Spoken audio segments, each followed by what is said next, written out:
سوال نمبر 1، ایلفی اپنی بوتل میں کیوں نہیں سوکھتی اور چپکتی ہے؟ جواب، ایلفی اشیاء سے صرف اسی وقت ہی چپک سکتی ہے جب وہ ہوا سے تعامل ریئیکٹ کرے۔ دوسرے الفاظ میں اگر ہوا نہ ہو تو ایلفی اشیاء سے چسپاں ہونے، چپکنے کی صلاحیت کھو دیتی ہے۔ بس ایلفی کو بوتل میں بھرتے وقت بوتل میں سے ساری ہوا خارج کر دی جاتی ہے، اور ہوا کی عدم موجودگی کے باعث ایلفی بوتل کے اندر ہی نہیں چپک سکتی۔ لیکن پھر جب آپ بوقت کی ضرورت استعمال کے لیے بوتل میں سے ایلفی نکالتے ہیں تو آپ نوٹ کرتے ہوں گے کہ تب وہ اپنی بوتل کے اوپر حصے پہ چپک جاتی ہے، کیونکہ اس وقت وہ ہوا کے ساتھ تعامل کر رہی ہوتی ہے۔ یہی وجہ ہے کہ ہمیں ہر مرتبہ سوئی کے ذریعے بوتل کا سوراخ دوبارہ نکالنا پڑتا ہے۔ ایلفی کے اس عمل کا تجربہ آپ ایلفی کے بوتل کو کاٹ کے بھی کر سکتے ہیں۔ آپ دیکھیں گے کہ جیسے ہی آپ ایلفی کی بوتل کو بیچ سے کاٹتے ہیں، اس کے چند لمحات کے اندر ایلفی بوتل کے اندر ہی سوکھنا شروع ہو جاتی ہے۔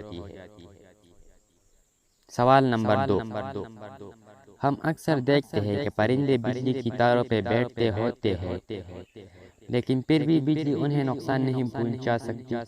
ایسا کیوں ہوتا ہے؟ جواب، بجلی کسی بھی چیز کو صرف اسی وقت نقصان پہنچا سکتی ہے جب اس کا سرکٹ مکمل ہو جائے۔ آپ دیکھتے ہوں گے کہ بجلی کی دو تاریں ہوتی ہیں، جن میں سے ایک کو لائیو وائر اور دوسری کو گراؤنڈ وائر کہا جاتا ہے۔ سرکٹ اس وقت مکمل ہو جاتا ہے جب یہ دونوں تاریں یا تو براہ راست ڈائریکٹلی یا پھر کسی ایسی چیز کے ذریعے یا ایک دوسرے سے جڑ جائے، کنیکٹ ہو جائے یا ٹچ ہو جائے، جس سے کرنٹ گزر سکتا ہو۔ ایسی چیزیں بجلی کی موصل کنڈکٹر کہلاتی ہیں، جن میں سے کرنٹ گزر جائے، جیسا کہ لوہا، پانی وغیرہ۔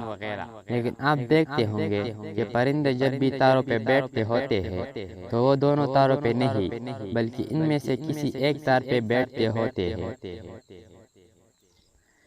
بس سرکٹ مکمل نہ ہونے کے باعث انہیں کوئی بھی نقصان نہیں پہنچا پاتا۔ لیکن اگر کبھی کبھی کسی بھی طرح سے پرندے بیک وقت دونوں تاروں کو چھو لے تو ان کی بھی موت واقع ہو سکتی ہے، کیونکہ دونوں تاروں کو ایک ہی وقت میں چھونے کے بعد سرکٹ مکمل ہو جاتا ہے، جو کہ پرندوں کی موت کی وجہ بن جاتا ہے۔ اور یہی وجہ ہے کہ آپ بعض اوقات پرندوں کو بجلی کی تاروں کے نزدیک ایک مرا ہوا پاتے ہیں۔ سوال نمبر 3، جب ہماری کہیں اچانک کسی چیز سے ٹکرا جائے تو ہمیں کرنٹ جیسا کیوں محسوس ہونے لگتا ہے اور پھر تھوڑی دیر بعد خود بخود ختم کیوں ہو جاتا ہے؟ جواب، یہ کرنٹ جیسا احساس دراصل ایک رگ کی وجہ سے ہوتا ہے، جو کہ ہماری گردن سے شروع ہو کر ہمارے بازوؤں سے ہوتے ہوئے ہمارے ہاتھ کے سب سے چھوٹی انگلی چنگلیاں اور اس کے ساتھ جڑی انگلی رنگ فنگر تک جاتی ہے۔ اس رگ کو النر نرو کہتا ہے۔ تو اصل میں جس وقت ہماری کہنی اچانک کسی چیز سے ٹکراتی ہے تو در حقیقت زور ہماری اسی رگ پہ ہی آ پڑتا ہے، جس سے یہ دب جاتی ہے اور عارضی طور پہ ہمارے دماغ سے اس رگ کے رابطے میں رکاوٹ آنے لگتی ہے، جو کہ ہمیں اس کرنٹ کی صورت میں محسوس ہو رہی ہوتی ہے۔ اور پھر جیسے ہی اس رگ کا ہمارے دماغ سے رابطہ بحال ہوتا ہے، آہستہ آہستہ ہمارا وہ کرنٹ والا احساس بھی ختم ہونے لگا جاتا ہے۔ سوال نمبر 4، کچھ لوگ کو نیند میں چلنے کی عادت ہوتی ہے، کیا آپ بتا سکتے ہیں ایسا کیوں ہوتا ہے؟ جواب، نیند میں چلنے کی کوئی عادت نہیں بلکہ یہ ایک بیماری ہے جس میں سوتے ہوئے لوگ چلنا شروع کر دیتے ہیں۔ اس بیماری کو خواب خرامی کہا جاتا ہے۔ یہ مرض عام طور پر بچپن اور جوانی کے ابتدائی ایام میں ہوتا ہے۔ بڑے لوگوں میں یہ شاذ و نادر ہی پایا جاتا ہے۔